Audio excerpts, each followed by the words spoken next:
Halo anak semuanya, Assalamualaikum warahmatullahi wabarakatuh. Bertemu lagi dengan saya Bunita dalam mata pelajaran prakarya. Baik anak-anak, sebelum memulai alangkah baiknya kita ucapkan basmalah terlebih dahulu.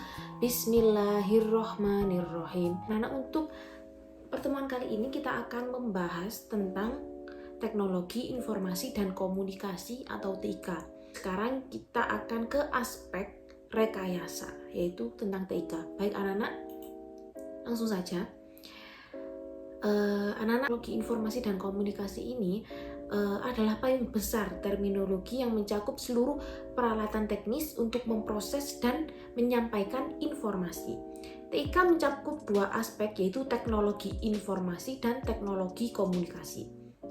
Nah, ini ada pendapat lain yang menyebutkan bahwa definisi atau pengertian TIK ini adalah hasil rekayasa manusia dalam melakukan proses penyampaian informasi dan pesan. Kemudian dari satu pihak kepada pihak lainnya dengan cara yang lebih cepat, lebih luas sebarannya, dan lebih lama penyimpanannya. Nah, ini tadi kan dibagi menjadi dua aspek, yaitu teknologi informasi dan teknologi komunikasi. Nah, teknologi informasi ini yaitu semua hal yang berhubungan dengan proses rekayasa, penggunaan alat bantu untuk memproses data, dan pengelolaan informasi. Nah, ini contohnya bisa laptop seperti itu. Ini kan yaitu alat bantu untuk memproses data. Selanjutnya ada teknologi komunikasi, yaitu semua hal yang berhubungan dengan penggunaan alat bantu untuk melakukan proses transfer data dari satu perangkat ke perangkat lainnya. Contohnya yang sekarang yaitu adalah HP, ya. Baik anak-anak, untuk peta materinya ini, TIK ini nanti dibagi jadi 3, yaitu nanti untuk pertemuan ini kita akan membahas tentang sejarah teknologi, informasi, dan komunikasi saja.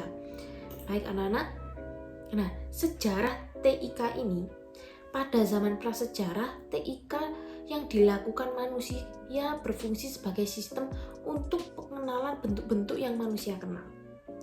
Nah, untuk menggambarkan informasi yang diperoleh, mereka menggambarkannya di dinding-dinding gua tentang berburu dan juga tentang binatang buruannya. Jadi pada zaman dahulu, kalian bisa lihat di dinding goa itu biasanya ada cap-cap tangan. Kemudian juga ada simbol-simbol seperti ini, mereka menggambarkan. Selanjutnya, pada masa tersebut manusia mulai mengidentifikasi benda-benda yang ada di sekitar lingkungan tempat tinggal mereka. Kemudian melukiskannya pada dinding gua tempat tinggalnya. Seperti ini. Nah, dan pada zaman dulu, pada zaman sejarah, mulai diciptakan dan digunakan alat-alat yang menghasilkan bunyi dan isyarat, seperti gendang, trompet yang terbuat dari tanduk binatang, dan isyarat asap sebagai alat pemberi tanda peringatan terhadap adanya bahaya. Zaman dahulu mereka memanfaatkan bahan-bahan ataupun lingkungan tempat mereka yang berupa alam, yaitu untuk teknologi. Jadi teknologi itu dari zaman dahulu juga sudah ada. Contohnya ya seperti ini juga merupakan teknologi informasi dan komunikasi, walaupun memang tidak secanggih di zaman sekarang. Seperti itu ya anak-anak.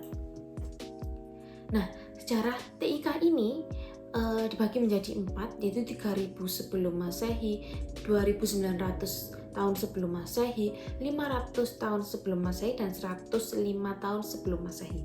Baik, kita langsung yang pertama, yaitu pada 3000 tahun sebelum Masehi, tulisan ini digunakan oleh bangsa Sumeria dengan menggunakan simbol-simbol yang dibentuk dari piktografi sebagai huruf. Simbol atau huruf-huruf ini juga mempunyai bentuk bunyi atau penyebutan yang berbeda sehingga mampu menjadi kata, kalimat, dan bahasa. Jadi ini adalah piktografi sebagai huruf. Gambarnya contohnya seperti ini. Ini untuk yang pertama kali ya anak-anak. Simbol-simbolnya seperti ini. Lanjut ke 2900 tahun sebelum Masehi. Bangsa Mesir kuno menggunakan huruf hieroglif. Hieroglif merupakan bahasa simbol di mana setiap ungkapan diwakili oleh simbol yang berbeda. Jika simbol-simbol tersebut digabungkan menjadi satu rangkaian akan menghasilkan sebuah arti yang berbeda. Bentuk tulisan dan bahasa hieroglif ini lebih maju dibandingkan dengan tulisan bangsa Sumeria. Bangsa Sumeria yang tadi yang awal 3000 sebelum Masehi. Nah, kalau yang ini hieroglif. Lanjut, ini ada 500 sebelum Masehi, manusia sudah mengenal cara membuat serat dari pohon papirus yang tumbuh di sekitar Sungai Nil. Serat papirus dapat digunakan sebagai kertas. Nah, kertas dari serat pohon papirus ini menjadi media untuk menulis atau media untuk menyampaikan informasi yang lebih kuat dan fleksibel dibandingkan dengan lempengan tanah liat yang sebelumnya juga digunakan sebagai media informasi. Jadi anak-anak, ini dari serat pohon papirus ini digunakan untuk menulis dan media untuk menyampaikan informasi yang lebih kuat, dan ini juga bisa disimpan ya ke 105 tahun sebelum Masehi. Pada masa ini bangsa Cina berhasil menemukan kertas. Kertas yang ditemukan adalah kertas yang kita kenal sekarang ya. Kertas ini dibuat dari serat bambu yang dihaluskan, disaring, dicuci, kemudian diratakan dan dikeringkan. Penemuan ini juga memungkinkan sistem pencetakan yang dilakukan dengan menggunakan blok kayu yang ditoreh dan dilumuri dengan tinta.